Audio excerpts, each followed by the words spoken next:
Du Trisac. Il n'a peur de rien, sauf peut-être des qu'on orange. Ah, Sophie, calme ta joie. Ah, Sophie, reste calme. Je sais que t'es heureuse, tu fêtes dans ton cœur. Non, pas tant. C'est Léon 14.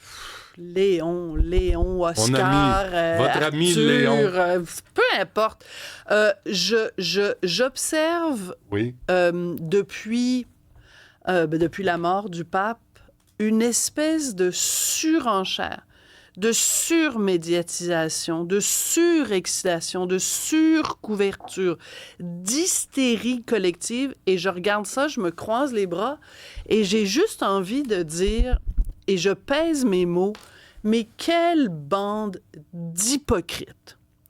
Parce que, et Où ça ça? Dans les s'adresse médias ou- dans les médias, dans la société civile, comment peut-on parler des deux côtés de la bouche à ce point-là? C'est quoi les mots-clés qui reviennent les plus souvent au cours, mettons, prends juste les 2 dernières années. De quoi on a le plus parlé? On a dénoncé les agressions sexuelles. On a dénoncé le fait qu'aux États-Unis, le droit à l'avortement régressait.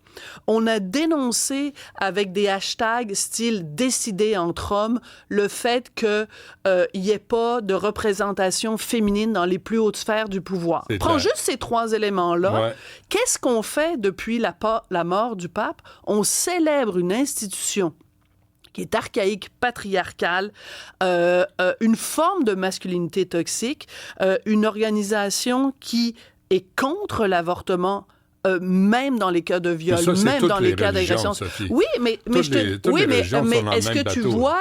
vois, quand on élit un nouvel imam ou un nouveau rabbin que c'est couvert 24 imams, heures? tu sais mieux Non, pas, mais tu sont comprends ce que je veux dire. autoproclamés. Tu comprends ce que je veux dire, c'est que tu peux pas d'un côté de la bouche dire c'est absolument épouvantable s'il y a pas 50% de femmes dans un festival de musique à Rouyn-Noranda, C'est ça. puis de l'autre côté de ta bouche dire mon Dieu, c'est donc formidable de Mais- voir 250 hommes en robe Mais ce rouge qui était- décider lequel des hommes en robe rouge va décider si les femmes ont le droit de se Mais faire ce qui avorter est ou pas. intéressant dans le processus, moi, ce que Ouais. je trouve, c'est de savoir qui arrive en 2025.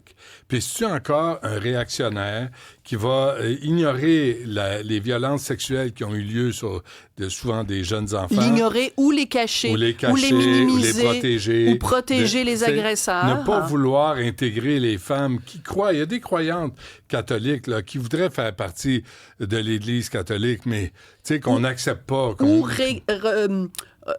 rééquilibrer les relations entre les hommes et les femmes au sein de Absolument. l'Église. Je te donne un exemple, OK? Régulièrement, même si je suis plus catée, j'ai fait mon apostasie, etc. Bon, j'ai dédain pour tout ce qui est religieux, mais il y a certains environnements qui, moi, sont propices à une certaine réflexion intérieure. Quand j'ai besoin de travailler sur des dossiers, quand j'ai besoin d'écrire un livre ou des trucs, je pars quelques jours à l'abbaye Sainte-Marie à Sainte-Marthe-sur-le-Lac, l'abbaye Sainte-Marie des Deux-Montagnes. Donc, j'étais là en fin de semaine. Je suis allée écrire mon 6e livre. J'étais là en fin de semaine. Et ce sont des sœurs cloîtrées, donc la règle bénédictine et tout ça. Bon. Alors, peu importe. Il y a un curé qui est là. laissé Il habite là. sortir? Oui, ils m'ont laissé rentrer, ils m'ont laissé sortir. Tout s'est bien passé. Ils m'ont pas cloîtré, ils m'ont Non, pas... pas tout. et donc, il y a un curé qui est là.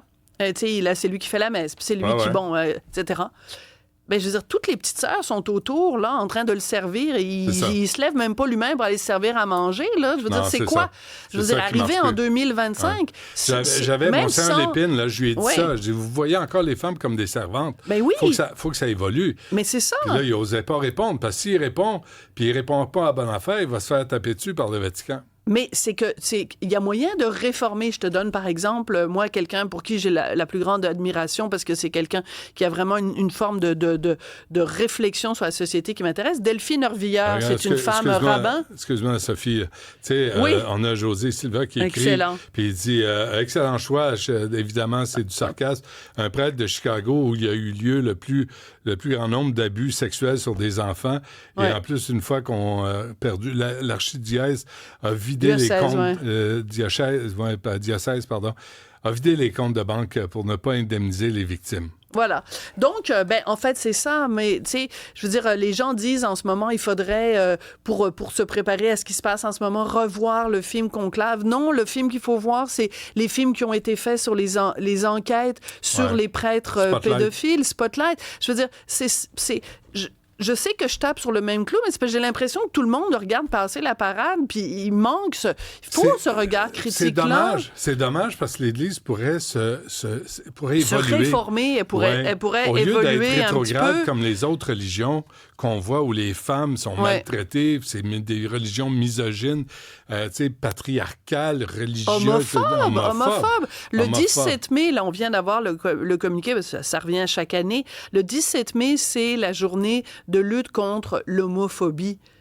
Je veux dire, qu'est-ce que tu penses qu'ils vont faire, le nouveau pape? Penses-tu qu'il va célébrer ça, la journée contre l'homophobie? Penses-tu qu'il va avoir le drapeau de arc-en-ciel qui va trôner au-dessus du Vatican? Non, mais il va trôner en Palestine, par exemple. Ouais, c'est ça, Queers for Palestine. C'est qu'à un moment donné, moi, la seule chose que je dis, c'est soyez cohérents. OK?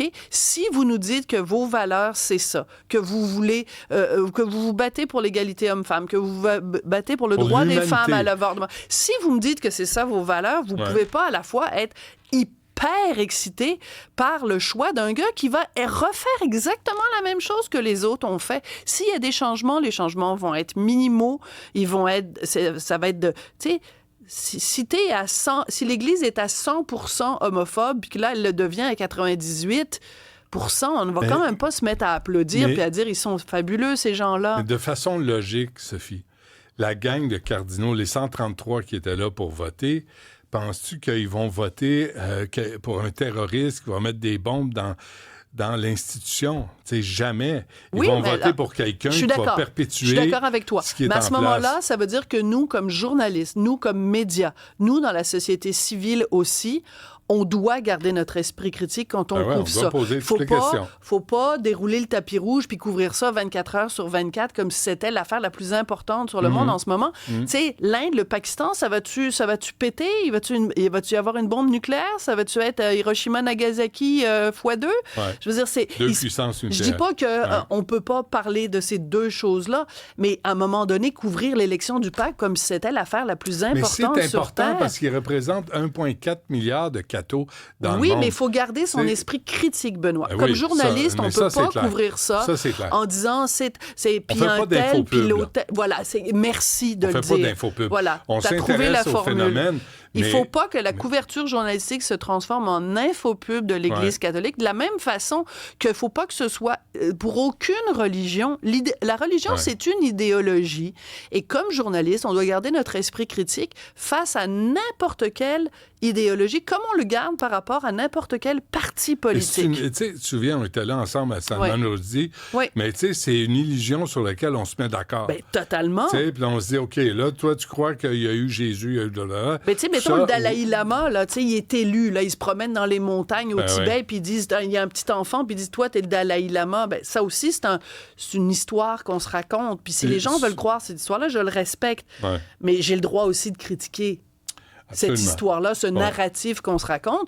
Et comme journaliste, on doit rester sceptique, on doit rester critique, on doit rester vigilant, puis on ne doit pas embarquer dans cette espèce d'admiration béate, puis d'excitation qui, selon moi, est déplacée.